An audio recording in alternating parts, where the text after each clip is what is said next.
Everyone, welcome और welcome back to this channel. तो आज हम लोग करने वाले हैं इकोनॉमी। ये लेक्चर नंबर 20 है, ठीक है। इसको देख के ना कंफ्यूज मत होना। तो ये लेक्चर नंबर 20 है। इससे पहले हम लोग 19 लेक्चर्स ऑलरेडी कवर कर चुके हैं। इन केस अगर आपने नहीं देखा है तो डिस्क्रिप्शन चेक कर लेना, या फिर आई बटन पे भी मैं मेंशन कर दूंगी इकोनॉमी की प्लेलिस्ट का लिंक, ठीक है। तो ये हो गया। अब ये बात करते हैं कि ये 19 क्यों लिखा हुआ है। तो ये जो लास्ट लेक्चर था हमारा 19 वाला, उसमें ना हमें ये सारे ही टॉपिक्स कवर करने थे, पर हम लोगों ने investment in India, difference between FDI and FPI, यही दोनों टॉपिक थे जो कवर किए थे। अब मेरा ना एम ये रहता है कि मैं वीडियो ना 30 से 40 मिनट के बीच ही रखूँ, इससे ज्यादा लंबी ना बनाऊं, ठीक है। इस लंबी बनाने से पता है प्रॉब्लम क्या होती है? एक तो आप लोगों को ज्यादा टाइम लगता है, प्लस इंटरेस्ट भी खत्म हो जाता है, टॉपिक समझ में ही नहीं आता है फिर, ठीक है। तो कुछ ये एक दो दिक्कतें हैं, तो इस वजह से ना मैं थोड़ी छोटी छोटी वीडियोस रखती हूँ, ताकि आप लोगों के कॉन्सेप्ट क्लियर हो जाए। और बस यही है। तो हमारा 19 में ना यहाँ से रह गया था फाइनेंशियल मार्केट से, तो हम नहीं कर पाए थे, तो इसी वजह से लेक्चर नंबर 20 है ये, जिसमें हम लोग फाइनेंशियल मार्केट कवर करेंगे, ठीक है। तो स्टार्ट करते हैं अपने सेशन के साथ। अब देखो, लास्ट वीडियो में मैंने आपको एफडीआई एफपीआई सब कुछ समझा दिया था काफी अच्छे से। कोई डाउट हो तो बताना मेरे को कमेंट सेक्शन में, ठीक है। अब आज जो हम लोग करने वाले हैं फाइनेंशियल मार्केट, इनके बारे में मतलब इस टॉपिक के बारे में ना आप लोगों ने लेक्चर नंबर 8 में ऑलरेडी काफी डीपली पढ़ा है अच्छे से, ठीक है। आप लोगों ने मनी मार्केट के बारे में समझा है, मनी मार्केट के टूल्स जो भी थे वो सारे आप लोगों ने पढ़े हैं, कमर्शियल पेपर, कमर्शियल बिल, ये सब मैंने आपको समझाया है, ठीक है। आज जो ये पूरा कॉन्सेप्ट कराने का मेरा मेन मोटो है, कैपिटल मार्केट को अच्छे से कराना, ठीक है। तो पहले समझते हैं कि आपका फाइनेंशियल मार्केट होता क्या है। तो फाइनेंशियल मार्केट ना आपका एक ऐसा प्लेस है जहां पर जो बायर होता है और जो सेलर होता है वो लोग मिलते हैं। मतलब कि मान लो यहाँ पे मैं यहाँ पे ये बनाती हूँ पहले तो। ये एक प्लेटफॉर्म है, ये मेरा स्टाइलस जो था ना, ये पेन ये गिर गया था, इस वजह से इसकी निब थोड़ी टूट गई है, इस वजह से ये ऐसा लिख रहा है, बार बार ब्रेक हो जा रहा है बीच बीच में, कुछ भी लिख रही हूँ मैं तो हाँ, क्या बोल रही थी मैं? तो जैसे ना ये एक प्लेटफॉर्म है, ठीक है। अब होता क्या है ना, जैसे मेरी कोई कंपनी है, तो मेरी कंपनी 100% मेरे नाम पे है। अब मुझे थोड़े से पैसे चाहिए, इन्वेस्टमेंट चाहिए अपनी कंपनी में, तो मैं रेडी हूँ कि मैं अपनी कंपनी का 10% बेच दूंगी, 5% बेच दूंगी। लेकिन वो बेचने में कहाँ जाऊंगी? आपके पास आऊंगी कि हेलो प्लीज मेरे कंपनी का 5% आप ले लो? नहीं, राइट। या फिर अगर आपके पास ज्यादा ही पैसे हो गए हैं और आप चाह रहे हो, क्योंकि आप अभी 100% कंपनी ओपन नहीं कर सकते, तो आप चाह रहे हो किसी कंपनी में मुझे पार्टनरशिप मिल जाए, 5% की, 10% की, है ना। और जो पार्टनरशिप मिलती है ना, उसके बदले आपको प्रॉफिट मिलता है, ठीक है। तो कुछ ये पूरा सीन रहता है इन्वेस्टमेंट का। तो आप कोशिश कर रहे हो कि ऐसा कुछ हो जाए। तो अब आप दो बंदे हो, एक है जिसके पास कंपनी है, जिसको सेल करनी है, ठीक है। इसकी निब टूट गई है, इस वजह से ऐसा हो रहा है। और दूसरा है जिसको परचेज करना है, ठीक है। तो अब प्रॉब्लम दोनों के ही पास है, दोनों को ही चाहिए। तो अब होता क्या है ना, ये फाइनेंशियल मार्केट वो एक प्लेटफॉर्म दे देता है, जिस प्लेटफॉर्म पे आप अपने जो भी शेयर्स हैं, जो भी फाइनेंशियल एसेट होते हैं, चाहे किसी कंपनी के शेयर हो गए, चाहे बॉन्ड हो गया, चाहे करेंसीज हो गए, चाहे डेरिवेटिव्स हो गए, जो भी चीजें हैं, ठीक है। आप उन चीजों को बाय कर सकते हो, प्लस सेल भी कर सकते हो। तो अगर इसने सेल कर दिया, इसको बाय करना है, तो ये यहाँ पे बाय भी कर सकता है। समझ में आ गया? तो ये पूरा सिनेरियो रहता है आपका फाइनेंशियल मार्केट का। तो फाइनेंशियल मार्केट बेसिकली आपका एक ऐसा वर्क प्लेस है जहां पर बायर एंड सेलर जो है वो मिलते हैं, और जो भी फाइनेंशियल एसेट होते हैं आपके, शेयर्स, बॉन्ड, करेंसीज, जो भी चीजें होती है, उनको ट्रेड किया जाता है। ट्रेड किया जाता है मतलब बेचा जाता है प्लस खरीदा जाता है। समझ में आ गया? यहाँ पर अब देखो, ये बात समझो पूरी, ये जो पूरा सिनेरियो है ना, ये समझो। ये मेरे और आपके जैसा हाउस होल्ड सेक्टर है, जहाँ पे घर जिनके पास एक्स्ट्रा पैसा है, मेरे पास घर भी हो गई है, मेरे पास गाड़ी भी है, सारी वो चीजें जो हो सकती है, उसके बावजूद मेरे पास पैसा है, ठीक है। या फिर मान लो घर वर है, अब मैं चाह रही हूँ कहीं इन्वेस्ट करूँ, बेसिकली एक्स्ट्रा पैसा है मेरे पास इन्वेस्ट करने के लिए, ठीक है। तो वो क्या करते हैं, इन पैसे को या तो आप क्या करो, बैंक के पास दे दो, सबसे पहला ऑप्शन ही लेते हैं, ठीक है। अब अगर आप बैंक के पास जाता है, तो बैंक भी क्या करता है, उनको किसी ना किसी बिजनेस फॉर्म्स वगैरह में ही इन्वेस्ट करता है कहीं ना कहीं पे। और ये जो कंपनीज है, बिजनेस फॉर्म वगैरह, ये कहाँ पे पैसे इन्वेस्ट करती हैं? आपके फाइनेंशियल मार्केट में इन्वेस्ट करती हैं। समझ में आ गया? अब मैंने मान लिया बैंक के पास ना जाके मैं पैसे कहाँ पे जा रही हूँ देने के लिए, फाइनेंशियल मार्केट में। समझ में आ गया? तो ये पूरा बेसिकली आपका सिनेरियो रहता है कि यहाँ हाउस होल्ड सेक्टर ने कमाया, वो बैंक में दे सकता है। बैंक आपका बिजनेस फॉर्म्स में देती है, बिजनेस फॉर्म्स अगर उनके पास ज्यादा पैसा है, तो वो वापस आपके बैंक के पास बैंक में ही रखती हैं। अब बिजनेस फॉर्म्स क्या करती हैं, उनके पास ज्यादा पैसा है, तो वो फाइनेंशियल मार्केट में इन्वेस्ट करती हैं। फाइनेंशियल मार्केट से जो आपने पैसा कमाया, हो सकता है आप वो बिजनेस फॉर्म में इन्वेस्ट कर रहे हो, बिजनेस खोल रहे हो कोई। तो ये पूरा आपका साइकिल रहता है। समझ में आ गया? तो फाइनेंशियल मार्केट आपका एक ऐसा प्लेस है जहां पे जो भी आपके फाइनेंशियल एसेट होते हैं ना, फाइनेंशियल एसेट जैसे कि शेयर्स हो गए, बॉन्ड्स हो गए, करेंसीज़ हो गए, डेरिवेटिव्स हो गए, इनको ना बाय किया जाता है प्लस खरीदा जाता है, जो ट्रेडिंग का काम होता है, समझ में आ गया? वो किया जाता है यहाँ पे। यहाँ पे जो भी आपके इन्वेस्टर्स होते हैं, वो पैसा लगाते हैं, जो नॉर्मल लोग होते हैं, वो शेयर्स वगैरह खरीद लेते हैं, समझ में आया? तो इस तरीके से जो पूरा काम है ना, ये चलता है, ठीक है?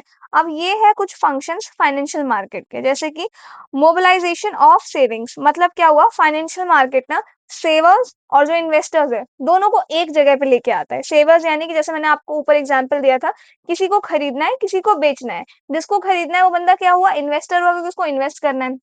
और जो सेवर है, जिसके पास पैसे हैं, उसको अपने पैसे लगाने हैं, सेव करने हैं, जो भी पूरा प्रोसेस है, वो सारा काम आपका कहाँ पे होता है? फाइनेंशियल मार्केट में होता है। समझ में आ गया? तो लोगों का जो पैसा घर में पड़ा हुआ है या जो पैसा रखा हुआ है, उसको प्रोडक्टिव यूज़ में लोग लेके आते हैं। समझ में आ गया? तो जैसे कि अगर आप अपना पैसा शेयर मार्केट में लगाते हो, तो वो कंपनी के काम आता है, प्लस आपको उससे प्रॉफिट मिलता है, तो दोनों के ही बल्ले-बल्ले हैं। समझ में आ गया? तो ये चीज़ है। दूसरा आपका कैपिटल फॉर्मेशन का मतलब क्या है?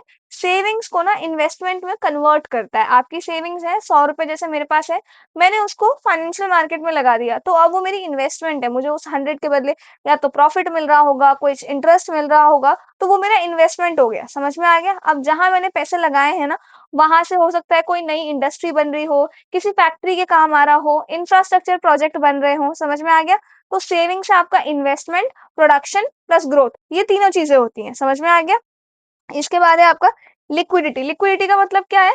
आप अपने शेयर, बॉन्ड्स या जो भी आपकी सिक्योरिटीज़ हैं, उनको ईज़िली आप बाय कर सकते हो, सेल कर सकते हो, ठीक है? तो इससे पैसे की जो इमीडिएट अवेलेबिलिटी है ना, लिक्विडिटी यानी कि पैसा जो है ना, मार्केट में बना रहता है। समझ में आ गया? पैसे आपके जल्दी से कैश में जो है बदलते रहते हैं। वो जो चीज़ है ना, उसको हम लोग कहते हैं लिक्विडिटी। तो मार्केट में आपके पैसे की कमी नहीं होती है, ठीक है? इसके बाद आ जाओ यहाँ पे आपका प्राइस डिस्कवरी। प्राइस डिस्कवरी का मतलब है फाइनेंशियल मार्केट में डिमांड और सप्लाई के बेसिस पर फाइनेंशियल एसेट का फेयर प्राइस आपका डिसाइड होता है। जैसे कि मैं आपको एग्जांपल देती हूँ, अगर किसी कंपनी के शेयर्स ज्यादा लोग खरीद रहे हैं, तो उसका प्राइस बढ़ेगा। कम लोग खरीद रहे हैं, तो प्राइस कम होगा, ठीक है? तो जैसे जैसे उसका डिमांड बढ़ रहा है, तो स्टॉक के प्राइसेस क्या हो रहे हैं? और ज्यादा बढ़ते चले जा रहे हैं। समझ में आ गया? इसके बाद है आपका रिस्क मैनेजमेंट। रिस्क मैनेजमेंट का मतलब है फाइनेंशियल मार्केट में जो आपके डेरिवेटिव्स होते हैं। डेरिवेटिव्स क्या होते हैं? जैसे कि अभी स्टॉक मान लो, शेयर मान लो किसी कंपनी का, ठीक है? तो आपके डेरिवेटिव्स हो गए, इंश्योरेंस प्रोडक्ट हो गए, उनके थ्रू ना रिस्क को मैनेज किया जा सकता है, ठीक है? मान लो अगर आपको लगता है कि शेयर प्राइस गिरेगा, तो आप फ्यूचर्स कॉन्ट्रैक्ट के ज़रिए अपना रिस्क जो है ना कवर कर सकते हो। समझ में आ गया? तो ये कुछ फ्यूचर की प्रेडिक्शन आप कर रहे हो, उससे भी आप पैसे कमा रहे हो, ठीक है? कि फ्यूचर में ये रहने वाला है, स्टॉक का प्राइस इस तरीके से रहने वाला है, ये सारी चीज़ें। इसके बाद है आपका एफिशिएंट रिसोर्स एलोकेशन, मतलब कि फाइनेंशियल मार्केट ना फंड्स को आपका उन जगह भेजता है जहाँ उनका सबसे प्रोडक्टिव यूज़ होगा, ठीक है? तो जो भी आपका पैसा है, उन्हें इंडस्ट्रीज़ में, कंपनीज़ में जाता है और वहाँ पे एफिशिएंटली उस पैसे का इस्तेमाल किया जाता है, ठीक है?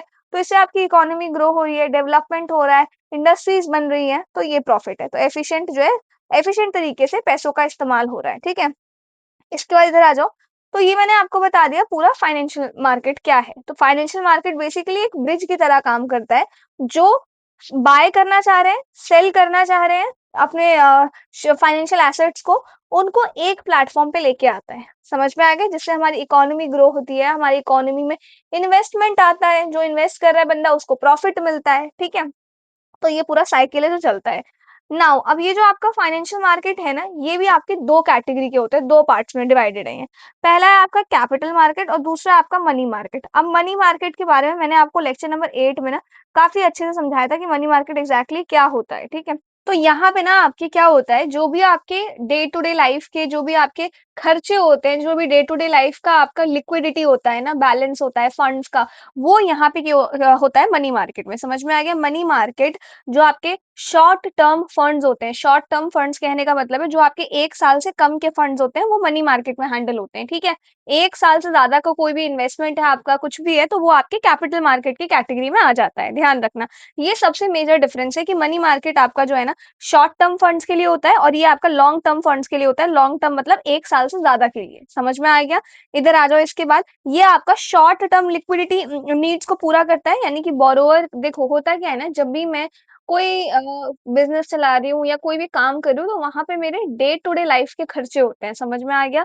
तो वो जो डे टू डे डेली आपके पैसे बनते हैं, डेली आपके इन्वेस्टमेंट होते हैं, डेली आपके खर्चे होते हैं, समझ में आ गया? तो वो कहाँ पे आता है? आपका मनी मार्केट में आता है। इसी वजह से ये आपका शॉर्ट टर्म लिक्विडिटी नीड्स को पूरा करता है। और इसके जो भी ये एग्ज़ाम्पल्स हैं, ये सारे मैंने आपको समझाए थे। ट्रेज़री बिल्स क्या होते हैं, कमर्शियल पेपर क्या होता है, सर्टिफ़िकेट ऑफ डिपॉज़िट क्या होता है, कॉल मनी क्या होता है, ये सब कुछ हमने लेक्चर नंबर 8 में अच्छे से डिस्कस किया था। 8 और 9 आई थिंक 2 लेक्चर्स थे, जिसमें हम लोगों ने सारा डिस्कस किया था। इसके बाद ये मैंने आपको बता दिया कि ये 1 साल से कम का होता है। ये आपका ना लेस रिस्की होता है इसके कंपैरिज़न में। कैपिटल मार्केट आपका ज़्यादा रिस्की होता है मनी मार्केट से, समझ में आ गया? इसके बाद ये आपका वर्किंग कैपिटल फाइनेंस है। कहने का क्या मतलब है, जैसे मैंने आपको बताया एक बिज़नेस में डे टू डे मतलब डेली के डेली पैसे लग रहे हैं, आपके पैसे खर्च हो रहे हैं, पैसे इन्वेस्ट हो रहे हैं, तो वो जो डे टू डे लाइफ का जो भी ट्रांज़ैक्शन होता है ना आपका, वो सारा मनी मार्केट में होता है, ठीक है? ये क्या है, ये करता है promote capital formation. Capital formation का मतलब होता है जो भी हमारे इकोनॉमी के लिए जो भी नए एसेट होते हैं ना, जैसे कि फैक्ट्री लगाना, मशीन्स लगाना, बिल्डिंग्स बनाना, रोड बनाना, टूल्स क्रिएट करना, इस प्रोसेस से प्रोडक्शन कैपेसिटी आपकी बढ़ती है, समझ में आई? और इकोनॉमी आपकी ग्रो करती है। इस वजह से ये आपका कैपिटल फॉर्मेशन को प्रमोट करता है, समझ में आया? बेसिकली कैपिटल फॉर्मेशन का मतलब होता है आपका सेविंग्स को इन्वेस्टमेंट में कन्वर्ट करना, जिससे नए प्रोडक्टिव एसेट्स जो हैं आपके बन सके, ठीक है? अब सेविंग क्या है? ₹100 मैंने सेव किए हैं इस महीने, इस ₹100 को मैंने इन्वेस्ट कर दिया। अब मैंने जहाँ इन्वेस्ट किया है वहाँ पे वो कंपनी के काम आ रहा होगा, उससे कुछ ना कुछ प्रोडक्टिव एसेट बन रहा होगा और at the end of the day मैं भी कुछ प्रॉफिट जो है बना रही होंगी इस ₹100 से। क्लियर है ये चीज़? इसके बाद ये आरबीआई रेगुलेट करता है, ये आपका सेबी रेगुलेट करता है। ये आपका हाई वॉल्यूम ट्रांज़ैक्शन से डील करता है, ये आपका हाई वैल्यू ट्रांज़ैक्शन से डील करता है। हाई वॉल्यूम ट्रांज़ैक्शन का मतलब हुआ आपका कि जो ट्रांज़ैक्शन हो रहे हैं ना बहुत ज़्यादा हो रहे हैं, यानी कि जो लोग आपके मनी मार्केट में इन्वेस्ट कर रहे हैं ना, हो सकता है वो 100 लोग हों, 200 लोग हों, 2000 लोग हों, वेयर एज़ जो आपके कैपिटल मार्केट में जो आपके इन्वेस्ट कर रहे हैं वो 10 लोग हों, 20 लोग हों, तो ये आपका हाई वॉल्यूम ट्रांज़ैक्शन कहलाता है क्योंकि यहाँ पे ना बहुत भारी मात्रा में लोग इन्वेस्ट करते हैं, समझ में आ गया? ये आपका हाई वैल्यू ट्रांज़ैक्शन है, हाई वैल्यू का मतलब होता है जो भी यहाँ पे इन्वेस्ट करता है ना, वो ऐसा नहीं है कि 100-200 रुपए 100-200 नहीं मतलब 1 करोड़ 2 करोड़ ऐसा नहीं 100 करोड़, 50 करोड़, 30 करोड़ ये बहुत बड़े-बड़े अमाउंट जो होते हैं ना, इन अमाउंट्स में यहाँ पे ट्रांज़ैक्शन जो है किया जाता है। इस वज़ह से ये आपका हाई वैल्यू होता है और ये आपका हाई वॉल्यूम होता है, ठीक है? अब मुझे आप लोग कमेंट सेक्शन में बताना, अगर मैं सेम अमाउंट है ₹100 फॉर एग्ज़ाम्पल उसको मैं मनी मार्केट और कैपिटल मार्केट दोनों जगह इन्वेस्ट करती हूँ, तो मुझे कहाँ चांसेस हैं कि कहाँ मुझे ज़्यादा प्रॉफ़िट मिलेगा? ठीक है? कैपिटल मार्केट में कि मनी मार्केट में? इसका आंसर मुझे कमेंट सेक्शन में देना आप लोग, ठीक है? तो आई होप ये आपको क्लियर है।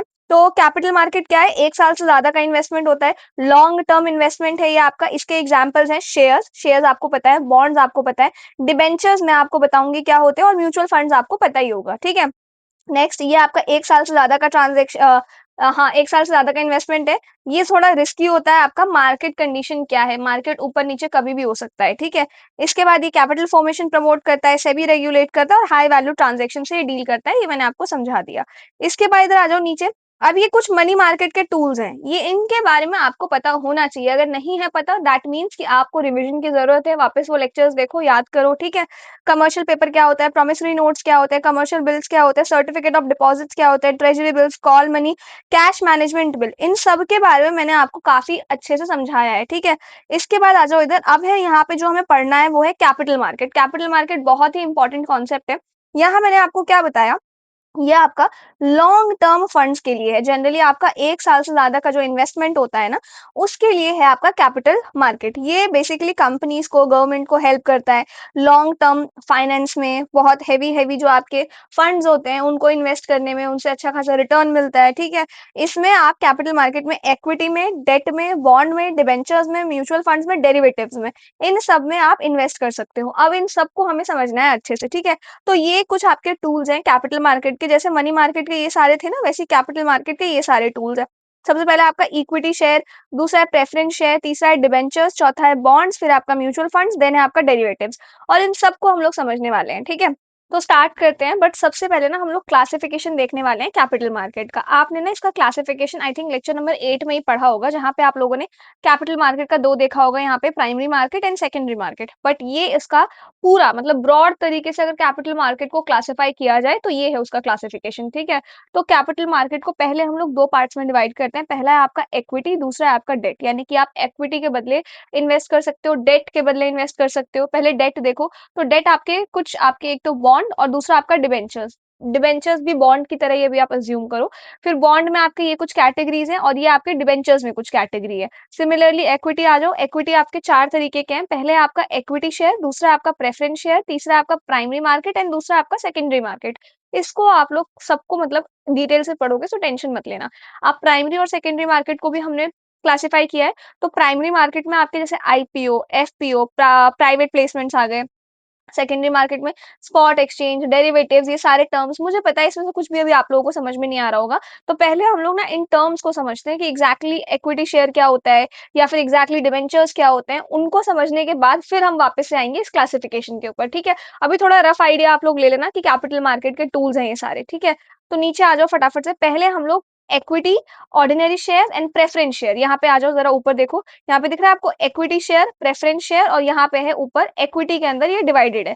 तो इन तीनों का ही क्या मतलब है, क्या डिफरेंस है, पहले ये चीज समझते हैं यहाँ पे। तो इक्विटी को ही हम लोग ऑर्डिनरी शेयर्स बोलते हैं और आपके प्रेफरेंस शेयर अलग अलग होते हैं। अब इधर देखो ध्यान से। तो सबसे पहले इक्विटी शेयर्स आपके क्या होते हैं, तो इक्विटी शेयर्स जो होते हैं ना, ये कंपनी की ना ओनरशिप को रिप्रेजेंट करता है। मतलब कि जिसके पास इक्विटी शेयर होता है वो कंपनी का रियल ओनर माना जाता है। जैसे कि कंपनी 100% है, 100% में से मैं मान लेती हूँ कि 10% कंपनी मेरे नाम पे है एंड 90% कंपनी लेट्स से मेरे भाई के नाम पे है।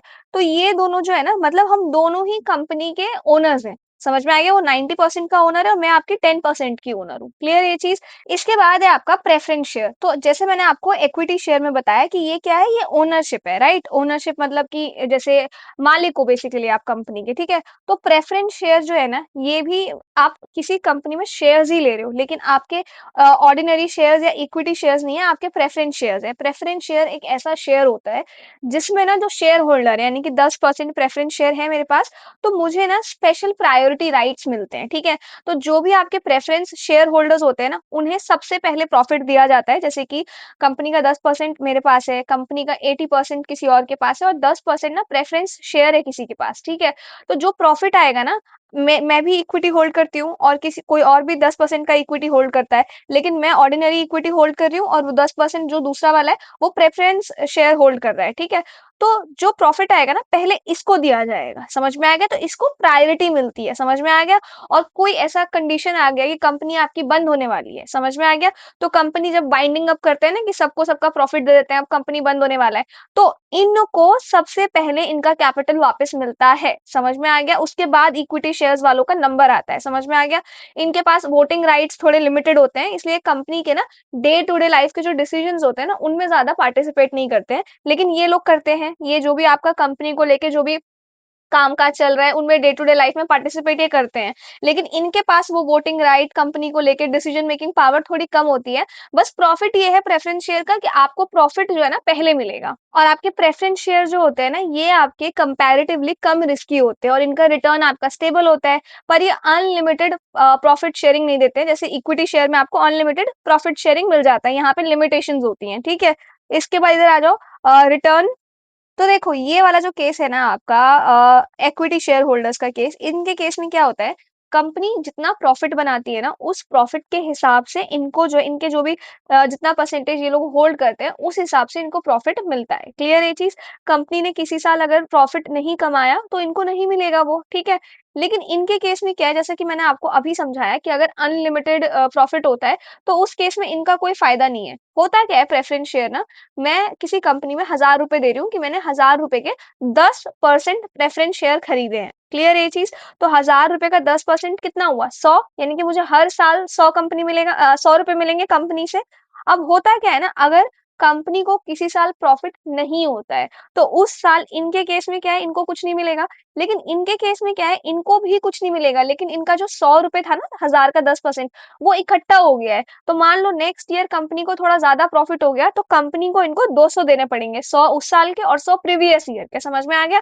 इनके केस में ऐसा नहीं है, इनके केस में जिस साल प्रॉफिट होता है, जितना वो शेयर होल्ड करते हैं उतना उनको मिल जाता है, ठीक है।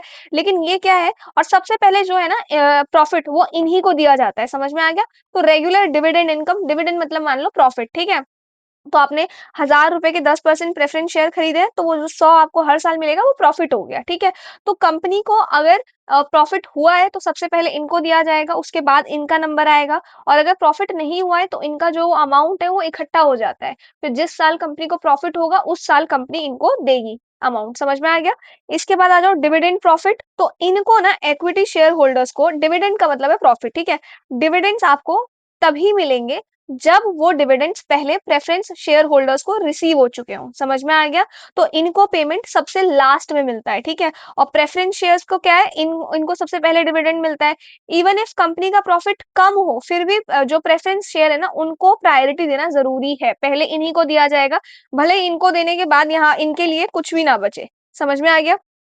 इसके बाद डिविडेंड रेट, तो देखो इक्विटी शेयर के केस में तो बताया मैंने आपको कि डिविडेंड का रेट हर साल बदलता है, डिपेंडिंग कि कंपनी का प्रॉफिट कितना है। समझ में आ गया? लेकिन प्रेफरेंस शेयर के केस में फिक्स है, 10% तो 10%। अब कंपनी करोड़ों का प्रॉफिट करे, इस वजह से अनलिमिटेड प्रॉफिट अगर होता है, तो इनको ज्यादा फायदा नहीं होता, इनको ज्यादा फायदा होता है। समझ में आ गया? इसके बाद है आपका बोनस शेयर्स। तो बोनस शेयर्स का मतलब क्या होता है, जैसे मैं किसी कंपनी में शेयर होल्डर हूँ, 10% मैंने होल्ड किया है, तो मेरे काम से बहुत ज्यादा खुश हैं वो लोग, और उन्होंने मुझे 10% था तो अब 12% कर दिया है, तो वो जो 2% है ना, वो मेरा क्या है, बोनस शेयर है। समझ में आ गया? तो इक्विटी शेयर्स के केस में ना, सिर्फ इन्हीं लोगों को, जो ये इक्विटी शेयर होल्डर्स होते हैं ना, इन्हीं को बोनस शेयर मिलते हैं। इनको बोनस शेयर नहीं दिया जाता है, ये चीज ध्यान रखना। तो प्रेफरेंस शेयर्स को बोनस शेयर नहीं मिलता है, और इनको बोनस शेयर मिलता है। क्लियर है ये चीज? इसके बाद इधर आ जाओ, कैपिटल रिपेमेंट। तो कैपिटल रिपेमेंट देखो, इक्विटी शेयर्स के केस में क्या है, अगर आपकी कंपनी बंद हो जाए ना, तो इक्विटी शेयर होल्डर्स का जो पैसा है ना, वो सबसे लास्ट में उनको दिया जाता है, बस इतनी सी बात है। और प्रेफरेंस शेयर होल्डर्स को सबसे पहले पैसा दिया जाता है। अगर कंपनी बंद होने की कगार पे है, तो जो भी एसेट वैसेट बेच के जो भी पैसा आया, तो जैसे मैंने 1000 रुपए लगाए थे ना 10% के डिविडेंड में, तो वो 1000 रुपए मुझे वापस मिलेंगे, अगर कंपनी बंद होने वाली है तो, ठीक है। इसके बाद है वोटिंग राइट्स। तो इनके पास कोई वोटिंग राइट्स नहीं होते, और ये तो इनके पास सारे वोटिंग राइट होते हैं, क्योंकि ये तो ओनर्स है अल्टीमेटली, ठीक है। तो ये था आपका हमारा clear cut division equity share और प्रेफरेंस शेयर के बीच में, ठीक है। क्या डिफरेंस होता है, समझ में आ गया? इसके बाद नीचे आ जाओ फटाफट से, टाइप्स ऑफ प्रेफरेंस शेयर। अब हम लोगों ने जो ये पढ़ा यहाँ पे प्रेफरेंस शेयर, इसके भी कुछ टाइप्स है, देखो फटाफट से नीचे यहाँ पे आओ। तो प्रेफरेंस शेयर्स आपके 3 टाइप्स के, ये ना ग्राफ जो है ना ऊपर बन नहीं पाया था, यहाँ पे आप लोग अगर पेंसिल से बनाओगे ना, तो यहाँ पे एडजस्ट कर लेना, ये तीनों यहाँ पे डाल देना नाम, ठीक है। तो क्या है वो प्रेफरेंस शेयर्स, देखो फटाफट से। सबसे पहला है राइट टू डिविडेंड, दूसरा है आपका ऑप्शन टू कन्वर्ट, तीसरा है आपका राइट टू वोट। तो किसी के पास अगर प्रेफरेंस शेयर्स हैं, तो उनके पास ना ये 3 अपॉर्चुनिटी होती है, इन तीनों में से वो कुछ भी कर सकते हैं। सबसे पहला है राइट टू डिविडेंड, दूसरा है ऑप्शन टू कन्वर्ट, और तीसरा है आपका राइट टू वोट। तो सबसे पहले देखते हैं right to dividend. Right to dividend, dividend basically क्या होता है, डिविडेंड का मतलब होता है कंपनी के प्रॉफिट का हिस्सा जो शेयर होल्डर्स को दिया जाता है। समझ में आ गया? At the end of the day company कुछ प्रॉफिट बनाएगी, उनमें से प्रॉफिट पहले किसको दिया जाएगा, प्रेफरेंस शेयर वालों को दिया जाएगा, और बाद में आपके इक्विटी शेयर्स वालों को दिया जाएगा।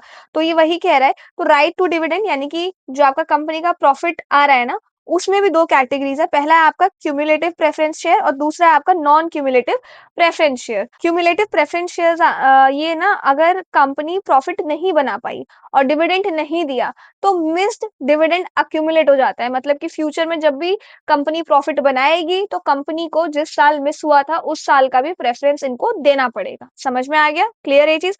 सॉरी, उस साल का भी डिविडेंड यानी कि प्रॉफिट उनको देना पड़ेगा। क्लियर है ये चीज? तो ये है आपका क्यूमुलेटिव प्रेफरेंस शेयर। दूसरा आपका non cumulative preference share, just इसका उल्टा है, ठीक है। इसमें आपका प्रॉफिट इकट्ठा होता था, जिस साल आपका डिविडेंड नहीं दिया गया है, उस साल का प्रॉफिट इकट्ठा हुआ है, और जिस साल कंपनी को प्रॉफिट होगा, उस साल वो जो है डिविडेंड दिया जाएगा, ठीक है। यहाँ पे क्या है, नॉन क्यूमुलेटिव में ऐसा कुछ नहीं है। जिस साल कंपनी को प्रॉफिट नहीं हुआ है उस साल जो उस साल का प्रॉफिट गया, उस साल का जो डिविडेंड है बेसिकली प्रॉफिट वो गया, वो नहीं मिलेगा आपको। अब नेक्स्ट ईयर अगर प्रॉफिट होगा तो आपको दिया जाएगा, वो भी सिर्फ उसी ईयर का, पिछले साल का नहीं। जिस साल का आपको नहीं मिला था उस साल का नहीं, वो अब जब्त हो गया, वो अब खत्म हो गया, ठीक है। तो प्रेफरेंस शेयर में राइट टू डिविडेंड यानी कि प्रॉफिट के बेसिस पे भी दो तरीके के शेयर्स हैं। एक है आपके क्यूमुलेटिव, जिसमें अगर किसी साल कंपनी प्रॉफिट नहीं बनाती है तो उस साल आपको प्रॉफिट मिलेगा, लेकिन जिस साल कंपनी प्रॉफिट कमाएगी ना उस साल आपको इस वाले साल का प्रॉफिट मिलेगा, ठीक है। आई होप मैं कंफ्यूज नहीं कर रही हूँ। देखो इसको लिख के समझ लेते हैं। जैसे कि 2017 में मान लो कि कंपनी ने ना कोई प्रॉफिट नहीं कमाया, ठीक है, जीरो प्रॉफिट है कंपनी का, और आप क्योंकि आपने 1,000 रुपए इन्वेस्ट किए, 1,000 का 10% 100 रुपए हुआ, तो ये आपका इकट्ठा हो गया, ठीक है। अब 2018 में मान लो कंपनी ने कुछ प्रॉफिट कमा लिया है, तो एक तो 2018 का 100 रुपए आपका प्लस 2017 का 100 रुपए, ये दोनों आपको मिल जाएगा। समझ में आ गया? तो ये आपका क्यूमुलेटिव प्रेफरेंस शेयर है। नॉन क्यूमुलेटिव वाले के केस में ऐसा नहीं है। अगर कंपनी ने जीरो कमाए हैं तो अब यहाँ भले ही आपके 100 बनते हैं बट आपको जीरो मिलेंगे, नहीं मिलेगा, और अगले साल आपको सिर्फ उसी साल का प्रॉफिट दिया जाएगा, पिछले साल का प्रॉफिट आपको नहीं दिया जाएगा। समझ में आ गया? तो ये है आपका नॉन क्यूमुलेटिव प्रेफरेंस शेयर। इसके बाद एक सेकेंड, हाँ, अब इधर आ जाओ। दूसरा है आपका ऑप्शन टू कन्वर्ट। इसका मतलब होता है आपका, अगर आपके पास कन्वर्टेबल प्रेफरेंस शेयर्स हैं या कन्वर्टेबल डिबेंचर्स है, तो कंपनी ना आपको एक चॉइस देती है कि आप अपने शेयर्स या डिबेंचर्स को ना इक्विटी शेयर में बदल दो। यानी कि अगर आपके पास प्रेफरेंस शेयर्स है, वो भी ये आपके पास ऑप्शन है कन्वर्ट करने का। देखो मैं एक चीज बताती हूँ। अभी आप प्रेफरेंस शेयर होल्डर हो, ठीक है। प्रेफरेंस शेयर में भी अगर आपके पास ऑप्शन है कन्वर्ट करने का, तो आप अपने आप को इक्विटी शेयर्स में कन्वर्ट कर सकते हो प्रेफरेंस शेयर से। समझ में आ गया? यही चीज है कन्वर्टेबल प्रेफरेंस शेयर। कन्वर्टेबल का मतलब क्या हुआ कि आपको ऑप्शन मिलेगा, आप प्रेफरेंस शेयर्स को इक्विटी शेयर्स में कन्वर्ट कर सकते हो। समझ में आ गया? ये आपका फुल्ली कन्वर्ट भी हो सकता है, पार्शियली कन्वर्ट भी हो सकता है, कि 10% है आपके पास तो या तो पूरा 10% आप इक्विटी शेयर में कन्वर्ट करा लो, या तो 5% आप इक्विटी शेयर में कन्वर्ट करा लो। तो जो 5% होगा वो आपका पार्शियल कन्वर्टेबल होगा, आधा आपने करवाया है। समझ में आ गया? तो ये चीज है। दूसरा है आपका नॉन कन्वर्टेबल। नॉन कन्वर्टेबल इसका उल्टा, इसमें आपको इक्विटी के बदले मतलब इक्विटी शेयर में कन्वर्ट करने का ऑप्शन जो है वो नहीं मिलता है। समझ में आ गया? तो आपके पास सिर्फ और सिर्फ प्रेफरेंस शेयर्स ही रहेंगे, फ्यूचर में आपको उसको कन्वर्ट करने का ऑप्शन नहीं दिया जा सकता है। अगर आपके पास ये है तो फ्यूचर में आपको ऑप्शन मिलता है कि आप इक्विटी शेयर्स में कन्वर्ट करना चाहोगे, ठीक है।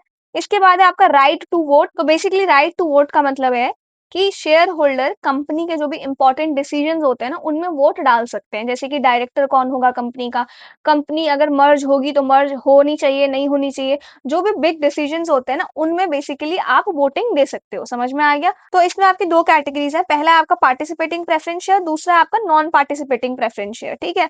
तो पार्टिसिपेटिंग प्रेफरेंस शेयर के केस में क्या है, इसमें आपको डिविडेंड तो मिलेगा ही मिलेगा रेगुलर। जैसे मैंने 1,000 का खरीद रखा था 10%, तो 100 रुपए तो मुझे मिलेगा ही मिलेगा। फिर अगर कंपनी मान लो बहुत ज्यादा कोई प्रॉफिट कमा लेती है और इक्विटी शेयर होल्डर्स को डिविडेंड देने के बाद भी प्रॉफिट बचता है, तो पार्टिसिपेटिंग प्रेफरेंस शेयर होल्डर्स को एक्स्ट्रा डिविडेंड दिया जा सकता है। क्या बोला मैंने? जैसे कि कंपनी ने बहुत ज्यादा प्रॉफिट कमा लिया है तो इनको डिविडेंड मिल गया है, इनको जो भी था डिविडेंड इनका हर साल का वो मिल गया है। फिर इसके बाद जाएगा इक्विटी शेयर होल्डर्स के पास, और इक्विटी शेयर होल्डर्स को प्रॉफिट देने के बाद भी अगर प्रॉफिट बच जाता है तो फिर इनको दिया जा सकता है एक्स्ट्रा डिविडेंड। समझ में आ गया? तो ये है आपका पार्टिसिपेटिंग प्रेफरेंस शेयर। दूसरे आपके नॉन पार्टिसिपेटिंग प्रेफरेंस शेयर, इसका जस्ट उल्टा, इनको सिर्फ फिक्स्ड डिविडेंड मिलता है, कंपनी चाहे कितना ज्यादा प्रॉफिट कमा ले इनको एक्स्ट्रा हिस्सा जो है वो नहीं दिया जाता है। क्लियर है ये चीज? तो ये था हमारा प्रेफरेंस शेयर। अब जरा ऊपर आ जाओ, मैं दोबारा इसको रिवाइज कराती हूँ। तो हमने कैपिटल मार्केट का जो ये वाला हिस्सा था ये कवर किया। इक्विटी में हमने देखा, इक्विटी का मतलब होता है कंपनी में हिस्सा। समझ में आ गया? अब वो हिस्सा जो है आपका कुछ तरीकों से आपको मिल सकता है, जिसमें से पहला तरीका है इक्विटी शेयर, कंपनी में ओनरशिप। दूसरा आपका प्रेफरेंस शेयर, ये भी ओनरशिप नहीं है, ये अलग तरीके का वो है जिसमें आपको कंपनी से प्रॉफिट मिलता है। समझ में आ गया? ओनरशिप नहीं मिलता है आपको, ठीक है। प्रेफरेंस शेयर भी हमने कुछ 3 तरीके के पढ़े। क्या क्या पढ़ा हम लोगों ने? पहला पढ़ा क्यूमुलेटिव। क्यूमुलेटिव का मतलब क्या है? जिस साल कंपनी को प्रॉफिट नहीं हुआ है उस साल का डिविडेंड भी आपको मिलेगा, जिस साल कंपनी को प्रॉफिट होगा उस साल। समझ में आ गया? नॉन क्यूमुलेटिव ऐसा नहीं है, जिस साल कंपनी को प्रॉफिट नहीं हुआ उस साल का डिविडेंड आपका गया। इसके बाद है कन्वर्टेबल, यानी कि अगर आपने ये वाला ऑप्शन चूज किया है प्रेफरेंस शेयर में, तो आपको फ्यूचर में ऑप्शन मिलेगा कि आप अपने प्रेफरेंस शेयर से इक्विटी शेयर्स में कन्वर्ट करा लो, और यहाँ पे नहीं मिलेगा वो ऑप्शन। यहाँ पे क्या है, डिविडेंड के बाद आपको अगर एक्स्ट्रा प्रॉफिट बचता है, डिविडेंड प्रेफरेंस शेयर वालों को देने के बाद, इक्विटी शेयर वालों को देने के बाद, ठीक है, तो फिर आपको एक्स्ट्रा प्रॉफिट मिल सकता है, इसमें नहीं मिलेगा, ठीक है। तो ये कुछ आपके ऑप्शंस होते हैं प्रेफरेंस शेयर्स में, ठीक है। इसके बाद आ जाओ नीचे प्राइमरी मार्केट। जो प्राइमरी मार्केट यहाँ आपने देखा, ये वाला, ये प्राइमरी एंड ये सेकेंडरी, इसको पढ़ रहे हैं हम लोग अब, ठीक है। तो इधर आ जाओ प्राइमरी मार्केट। तो पहले तो प्राइमरी मार्केट का ये क्लासिफिकेशन है, ये ऊपर भी कर रखा है मैंने, यहाँ पे भी है, ये रहा, ये देखो। प्राइमरी में भी है IPO, FPO, private placement, secondary में आपका ये सब है। तो अभी हम ये वाला जो है ना, ये कवर करने वाले हैं, ठीक है। तो प्राइमरी के अंदर भी कुछ क्लासिफिकेशन है। पहला है आपका पब्लिक इशू, दूसरा आपका राइट इशू, तीसरा आपका बोनस इशू, चौथा है आपका प्राइवेट प्लेसमेंट। अब देखो इतना बड़ा ना यहाँ पे बन नहीं पा रहा था, समझ में आ रहा है, यहाँ फिर इसके भी बनते तीन, फिर इसको भी मैं बनाती ऐसे तो नहीं हो पा रहा था, इस वजह से मैंने अलग अलग बना दिया है। आप लोग कॉपी में पेन पेंसिल रहेगा आपका, तो कैसे भी करके इसको बना लेना, समझ में आना चाहिए बस आपको, ठीक है। तो प्राइमरी मार्केट का ये कुछ क्लासिफिकेशन है, इसको समझते हैं। तो प्राइमरी मार्केट क्या है? ये प्राइमरी मार्केट वो मार्केट है जब ना कंपनी कोई फर्स्ट टाइम अपना शेयर जो है मार्केट में लाती है। जैसे कि 100% है, ठीक है, कंपनी का, अब कंपनी इसका 4% जो है वो बेचना चाह रही है, समझ में आ गया। तो ये जो 4% बिकेगा ना, फर्स्ट टाइम, क्या बोला मैंने, फर्स्ट टाइम, इससे पहले कंपनी ने कुछ नहीं बेचा है, तो फर्स्ट टाइम भले 4%, भले 0.01% हो, समझ में आ गया। तो वो कहाँ पे आता है? आपका प्राइमरी मार्केट में आता है। कहाँ पे आता है? प्राइमरी मार्केट में। और प्राइमरी मार्केट में आने के बाद ये कुछ ऑप्शंस होते हैं कंपनी के पास। जैसे सबसे पहले तो है आपका पब्लिक इशू। तो ये तो नाम से ही क्लियर है कि पब्लिक के लिए इशू किया जा रहा है, मेरे लिए, आपके लिए, कंपनी के जो शेयर्स है वो अवेलेबल है, हम लोग पैसा लगा सकते हैं, हम लोग उन शेयर्स को खरीद सकते हैं, समझ में आ गया। अब पब्लिक इशू में भी दो टाइप है। पहला है आपका आईपीओ। आईपीओ का मतलब होता है जब भी कोई company first time shares allot करती है पब्लिक के लिए, समझ में आ गया, तो दैट इज कॉल्ड आईपीओ। इसके बाद है आपका एफपीओ। एफपीओ क्या है? जैसे सपोज पेटीएम ने आपका पहली बार अपने शेयर्स ओपन किए, लेट्स से 10% शेयर ओपन किए, ठीक है, तो वो आईपीओ है, ठीक है, क्योंकि फर्स्ट टाइम हुआ है। अब सेम पेटीएम ने अगेन 5% शेयर जो है निकाला है पब्लिक के लिए, तो अब ये आईपीओ की कैटेगरी में नहीं आएगा, अब ये एफपीओ की कैटेगरी में आएगा। समझ में आ गया क्या बोला मैंने आपको? जैसे यहाँ पे 100 बार, यही वाला समझो, पहली बार कोई कंपनी है, सपोज करो पेटीएम ही ले लो, ये पेटीएम है। अब इन्होंने क्या किया, 100% का स्टेक था जिसमें से बोला 4% हम बेचना चाहते हैं, पब्लिक को देना चाहते हैं, पब्लिक में से कोई भी इसको खरीद सकता है। तो अब इस 4% जो पहली बार मार्केट में बिकेगा, तो वो कहलाएगा आईपीओ। और अब मान लो 4% बिक गया आपका, 4% के बाद अब कंपनी दोबारा 2% बेचना चाह रही है, समझ में आ गया। तो अब कंपनी के पास 96% है, अब 96% में से ये लोग 2% बेचना चाह रहे हैं, तो अब ये एफपीओ की कैटेगरी में आएगा। तो अब किसकी कैटेगरी में आएगा? ये एफपीओ की कैटेगरी में, ठीक है। आईपीओ का मतलब होता है आपका इनिशियल पब्लिक ऑफरिंग, एफपीओ का मतलब होता है आपका फर्दर पब्लिक ऑफरिंग। क्लियर है ये चीज? इसके बाद है प्राइमरी मार्केट में आने के बाद कंपनी ने पब्लिक इशू नहीं किया, राइट इशू किया है। राइट इशू क्या होता है? राइट इशू का मतलब है जो मैं एग्जिस्टिंग शेयर होल्डर हूँ किसी कंपनी में, जैसे कि यहाँ मैंने मान लिया कि मैंने ना 100% में से मैंने 4% ऑलरेडी पेटीएम में खरीद रखा है, समझ में आ गया। अब इसको दोबारा, अब इसके पास 96% है और मेरे पास कितना है? 4% है। अब इसको दोबारा इसमें से 2% बेचना है, ठीक है। तो अब ना ये पब्लिक के पास नहीं जाएंगे, अब ये क्या करेंगे, जो मैं एग्जिस्टिंग शेयर होल्डर हूँ ना, मुझे ये लोग कहेंगे कि ये 2% हम लोग आपको डिस्काउंटेड प्राइस में दे देंगे। जो मार्केट प्राइस मान लो 2% शेयर का कुछ होगा अपना 100 रुपए, मान लेते हैं कि 2% शेयर का 100 रुपए है मार्केट प्राइस, ठीक है। तो हम ना आपको ये 100 रुपए में ना देके सपोज 80 रुपीज में दे देंगे। तो ये अगर कोई एग्जिस्टिंग शेयर होल्डर है, मैं एग्जिस्टिंग शेयर होल्डर हूँ, मुझे इन्होंने अपने शेयर्स थोड़े डिस्काउंटेड प्राइस में दे दिए हैं, तो इसको कहते हैं राइट इशू। तो इस केस में आप लोग पब्लिक के पास नहीं गए हो, बल्कि पहले ही आपके जो इन्वेस्टर्स है ना, उन्हीं को आपने अपने शेयर्स बेचे हैं डिस्काउंटेड प्राइस में। क्लियर है ये चीज? तीसरा है आपका बोनस इशू। बोनस, जैसे मैंने आपको ऊपर भी बताया था कि किसी कंपनी में मैं 10% होल्ड करती हूँ, कंपनी मेरे काम से बहुत ही ज्यादा कोई खुश हो गई है, तो उन्होंने मेरा स्टेक 10 या 12% कर दिया है, तो 2% मेरे पास बोनस आ गया है। तो मेरे काम से खुश होकर ऐसा किया गया है, तो बोनस इशू, जो आपके एग्जिस्टिंग शेयर होल्डर्स होते हैं ना, उनको पेमेंट मतलब नहीं करना। जैसे मैं यहाँ पे हूँ एग्जिस्टिंग शेयर होल्डर 4% की, ये लोग मेरे काम से खुश हो गए हैं, तो इन्होंने क्या किया, इन्होंने मुझे एक सेकंड रुक जाओ। हाँ, इन्होंने क्या किया, इन्होंने मुझे 2% दे दिया, इस 2% के लिए मुझे पे नहीं करना पड़ा। क्लियर है ये चीज? तो ये होता है आपका बोनस इशू। चौथा है आपका प्राइवेट प्लेसमेंट। प्राइवेट प्लेसमेंट का क्या मतलब है कि आप ना, आपने जो अपनी कंपनी की शेयरिंग है ना, मतलब शेयर्स जो है ना, वो पब्लिक के लिए ओपन नहीं किए हैं, बल्कि कुछ स्पेसिफिक टाइप के इन्वेस्टर्स के लिए ही ओपन किए हैं। जो भी आपके प्राइवेट प्लेयर्स है, प्राइवेट इन्वेस्टर्स है ना, सिर्फ वही आपके कंपनी के शेयर्स खरीद सकते हैं, पब्लिक नहीं खरीद सकता। समझ में आ गया? तो वो आपके प्राइवेट प्लेसमेंट होते हैं। अब इसमें भी आपके 3 कैटेगरी के इन्वेस्टर्स मान लो। एक है प्रेफरेंशियल अलॉटमेंट। प्रेफरेंशियल अलॉटमेंट का मतलब है कंपनी ना कुछ सिलेक्टेड इन्वेस्टर्स को स्पेशल प्रेफरेंस के साथ जो है ना शेयर्स देती है, ठीक है? ये कुछ आपके हाई नेट वर्थ वाले इंडिविजुअल्स होते हैं, बहुत कोई बड़े इन्वेस्टर्स होते हैं उनको, समझ में आ गया? तो उनको प्रेफ़रेंस देती है कि आप इन्वेस्ट करना चाहोगे हमारी कंपनी में, ये वो, ठीक है? दूसरा है आपके क्वालिफाइड इंस्टीट्यूशनल प्लेसमेंट। तो ये ना आपके कुछ बड़े-बड़े इंस्टीट्यूशंस होते हैं, जैसे कि म्यूचुअल फंड, कुछ सिलेक्टेड बैंक्स हो गए आपके, इंश्योरेंस कंपनी हो गई, जिनको सेबी द्वारा मान्यता प्राप्त है कि वो लोग इन्वेस्ट कर सकते हैं। तो ये ना कुछ वही इन बड़े-बड़े इंस्टीट्यूशन हैं जो इस कैटेगरी में आते हैं। तो कंपनीज़ अगर प्राइवेट प्लेसमेंट के अंदर ये वाला ऑप्शन चूज़ करती है, तो मतलब वो बड़ी-बड़ी इन कंपनीज़ को इनवाइट कर रही है कि आप हमारे कंपनी के शेयर्स खरीदो, ठीक है? तीसरे आपके इंस्टीट्यूशनल प्लेसमेंट प्रोग्राम, तो ये काफ़ी सिमिलर है। इसमें क्या होता है, इसमें जो आपकी बड़ी-बड़ी इंस्टीट्यूशंस हैं, वो पैसा लगाती है, तो इसमें कोई मिनिमम शेयर डिसाइड नहीं है। यहाँ पे कितना भी शेयर ये लोग इश्यू कर सकते हैं इसके तहत, और वो इन्वेस्टर्स के ऊपर है, बाय करना है, नहीं करना है, ठीक है? लेकिन इसके केस में क्या होता है, मिनिमम 25% शेयर जो है ना, वो कंपनी का चला जाता है इसके केस में। तो इसके केस में मिनिमम 25% शेयर आपको लेना ही लेना होता है, ठीक है?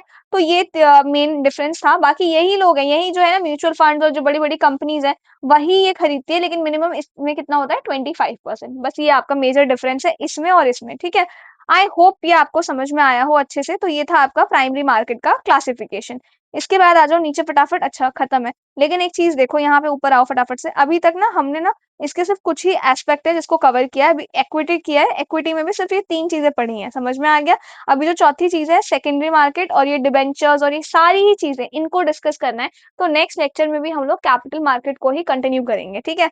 तो कोई डाउट हो तो बताना मेरे को। अब चलते हैं प्रैक्टिस क्वेश्चंस की तरफ। ये आपके एफपीआई, एफडीआई जो लास्ट वीडियो वाला था वो भी इसमें है और ये वाला भी है। सब कुछ कवर्ड है। तो इसका आंसर कोशिश करना आप लोग करो। तो सबसे पहला क्वेश्चन है, which of the following best distinguishes foreign direct investment from foreign portfolio investment? तो एफडीआई आपका एफपीआई से कैसे अलग है? सबसे पहले तो FDI involve control and management, FPI does not. तो ये तो हमें पता है कि एफडीआई एक तो 10% या उससे ज्यादा का अगर आप शेयर होल्ड करते हो, इक्विटी होल्ड करते हो, तब जाके वो एफडीआई की कैटेगरी में आता है, ठीक है? दूसरी चीज ये है, एफडीआई के केस में आपको कंट्रोल मिलता है कंपनी के डिसीजन मेकिंग पावर में।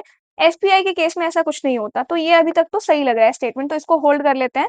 इसके बाद दूसरा है हमारे पास, FPI is always more than 10% of companies equity. FPI नहीं, एफडीआई होता है, ठीक है? 10% या उससे ज्यादा। तो ये तो गलत है। FPI is made only by individuals not institution, ये भी गलत है।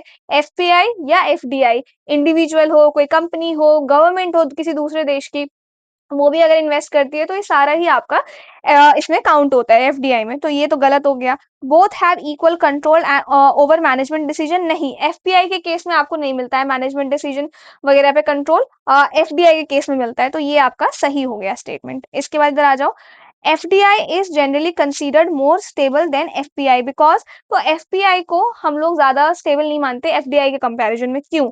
तो it focuses on short term profit. तो आपका जो एफडीआई है वो शॉर्ट टर्म प्रॉफिट पे फोकस करता है, तो ऐसा तो कुछ भी नहीं है।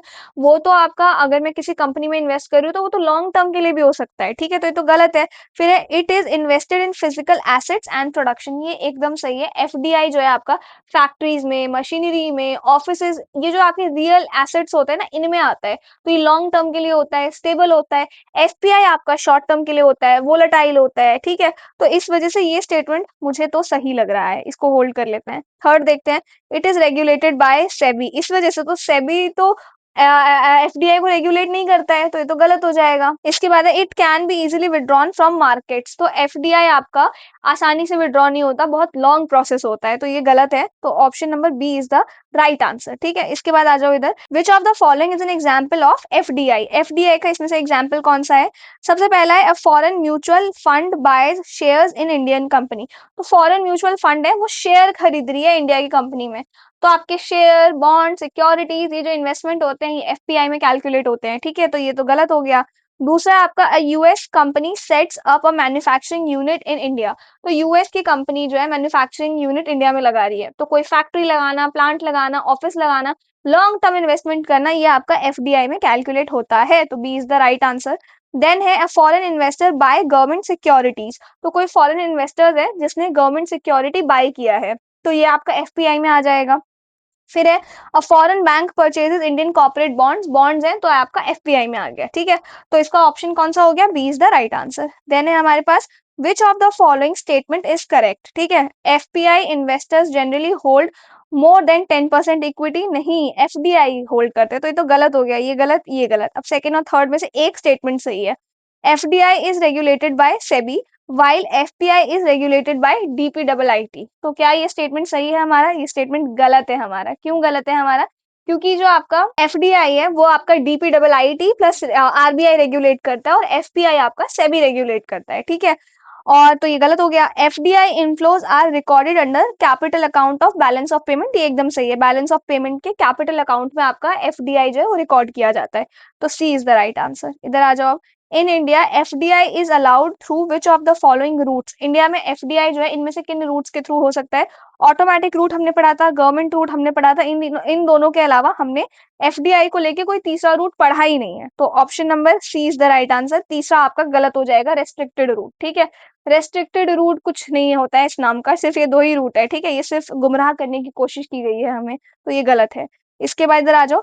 Foreign portfolio investment mainly contributes to, FPI में क्या है। सबसे पहले तो लॉन्ग टर्म जॉब क्रिएशन, सबसे पहली चीज तो long term job creation FPI में नहीं होता है, ये एफडीआई में होता है। समझ में आ गया, job creation, technology transfer, infrastructure बनाना, ये सारा एफडीआई का काम है। दूसरा आपका, ये एक तो बेचारा एफपीआई 10% से कम तो ये किसी कंपनी में होल्ड करता है, ठीक है, तो ये क्या ही जॉब क्रिएट कर लेगा, ठीक है। दूसरी चीज है ट्रांसफर ऑफ टेक्नोलॉजी, अगेन किसका काम है, ये एफडीआई का। Stock market, stock market liquidity, ये एकदम सही है। एफपीआई आपका short term plus stock market में ट्रेडिंग वगैरह जो है ये चीज करता है, इस चीज से रिलेटेड है, तो C is the right answer, ठीक है। इसके बाद अगर ये देखें तो ये भी आपका एफडीआई का ही पार्ट है, ठीक है, इंफ्रास्ट्रक्चर डेवलपमेंट। इसके बाद सेवेंथ है consider the following statement, FDI leads to the transfer of technology and managerial skills, ये एकदम सही है, हमने पढ़ा था, हाँ एफडीआई से होता है, ठीक है। दूसरा है FPI inflows are more volatile than FDI inflows, ये एकदम ठीक है, एफपीआई आपका ज्यादा वोलेटाइल होता है। इसके बाद है both FDI and FPI are part of current account, गलत। ये आपका करेंट अकाउंट में नहीं होता है, कैपिटल अकाउंट में होता है, ठीक है, तो ये आपका गलत हो गया, तो ऑप्शन नंबर 1 and 2 सही है, तो ए वाला सही होगा। Next, which of the following institution regulates foreign portfolio investors FPI in India, अब एफपीआई इनमें से कौन रेगुलेट करता है बताओ मुझे, ऑब्वियसली सेबी, ठीक है। Next, which one of the following correctly defines the 10% rule in the context of foreign investment? ये ऐसे क्यों हो गया है, पर समझ जाना ये लाइन में ही है। तो इनमें से जो है कौन सा 10% जो रूल है फॉरेन इन्वेस्टमेंट को लेके सही से डिफाइन करता है, एक सेकेंड, हाँ। If a foreign investor hold less than 10% in a company, it is treated as FDI. गलत, it is treated as FPI. If a foreign investment investor hold 10% or more in a company, it is treated as FDI. एकदम सही है, हाँ सही है। FPI is always equal to 10%. No. 10% rule applies only to the government investment. नहीं, ऐसा कुछ नहीं है, सब पे अप्लाइड है, चाहे किसी इंडिविजुअल ने किया हो, चाहे कंपनी ने किया हो, चाहे किसी दूसरे देश की गवर्नमेंट ने क्यों ना किया हो, ठीक है। तो हमारा बी जो है वो सही हो जाएगा। नेक्स्ट आ जाओ इधर, which of the following statement is not correct regarding FPI, FPI को लेके क्या सही नहीं है।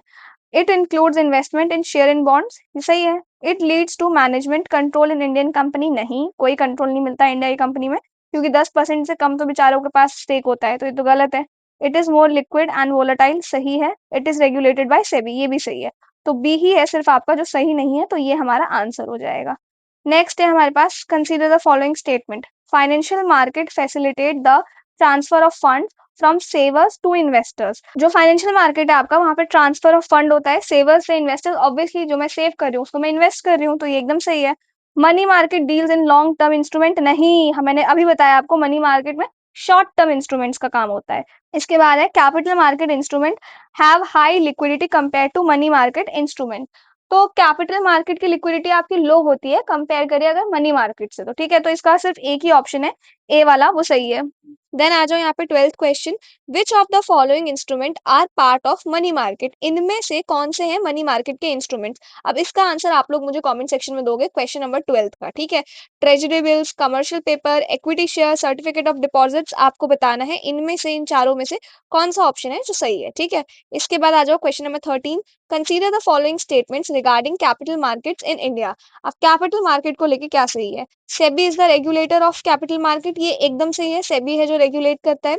Then capital market provide only short term funds, ये गलत है, लॉन्ग टर्म फंड्स प्रोवाइड करता है, तो ये गलत हो गया आपका। सेकंड हटा दो जहां जहां पर है, तो हमारे पास एक ही ऑप्शन बच गया। थर्ड फिर भी रीड कर लेते हैं, they include the primary and secondary market, एकदम सही है, कैपिटल मार्केट में आपका प्राइमरी एंड सेकेंडरी मार्केट है, जिसमें से प्राइमरी मार्केट हम लोगों ने डिस्कस कर लिया है आज, ठीक है। Next, which of the following correctly describes the primary market, अब प्राइमरी मार्केट को सही से कौन डिस्क्राइब करता है। प्राइमरी मार्केट होता क्या है, मतलब प्राइमरी मार्केट वो जगह है जहां पे जब कोई कंपनी फर्स्ट टाइम अपने शेयर्स को लिस्ट करती है, समझ में आ गया, बेचती है बेसिकली। तो क्या है, securities are traded between investors, ये गलत है आपका, सिक्योरिटीज नहीं ट्रेड हो रहे हैं, शेयर्स ट्रेड हो रहे हैं, right. Initial issuance of share occurs, एकदम ठीक है, इनिशियल फेज में जो कंपनी शेयर्स को इशू करती है दैट इज प्राइमरी मार्केट में, ठीक है। तो बी एकदम सही है। फिर आपका share price are decided by demand and supply, नहीं यहाँ पे नहीं होता, सेकेंडरी मार्केट में होता है ये, ठीक है, इसको भी पढ़ेंगे हम लोग सेकेंडरी मार्केट में। तो यहाँ पे हमारा ऑप्शन नंबर बी जो है वो सही हो जाएगा। नेक्स्ट आ जाओ, treasury bills are issued by, इसका भी आंसर मुझे कमेंट सेक्शन में बताना। तो क्वेश्चन नंबर 12 हो गया एंड क्वेश्चन नंबर 15, इसका कमेंट सेक्शन में आंसर बताना मुझे आप लोग, ठीक है। नेक्स्ट आ जाओ इधर सेकंड 16th क्वेश्चन, असर्शन, ये एक स्टेटमेंट दिया हुआ है, ठीक है, और इसका रीजन दिया हुआ है, पढ़ते हैं। Commercial papers are unsecured promissory notes use to meet short term financing needs, ठीक है। Reason, they are issued only by the reserve bank of India. अब कमर्शियल पेपर के बारे में मैंने आपको आई थिंक लेक्चर नंबर 8 या 9 में ही किसी में पढ़ाया है, मुझे बहुत अच्छे से याद है, ठीक है, जब मैंने आपको मनी मार्केट के टूल्स के बारे में बताया था। तो क्वेश्चन नंबर 12 हो गया, 15th हो गया और 16th, इन तीनों का आंसर मुझे देना, ठीक है। Match the following, list one, यहाँ पे हमें इंस्ट्रूमेंट्स दे रखे हैं एंड लिस्ट टू मार्केट दे रखा है। तो आपको बताना है, जैसे ये चारों हैं, treasury bill, corporate bond, commercial paper, equity share, ये कैपिटल मार्केट से बिलोंग करते हैं या मनी मार्केट से, समझ में आ गया। इसका आंसर मुझे आप लोग कॉमेंट सेक्शन में देना, ठीक है। तो क्वेश्चन नंबर 12 पूछ लिया मैंने आपसे, 15 पूछ लिया, 16 पूछ लिया एंड 17 पूछ लिया, ये चारों आपके होमवर्क है, ठीक है। तो आज के लिए इतना ही रखते हैं सेशन, कोई डाउट हो then do let me know in the comment section. बाकी नोट्स अगर आपको परचेज करने हैं तो इनको परचेज करने का लिंक आपको डिस्क्रिप्शन में मिल जाएगा and I will see you in the next video.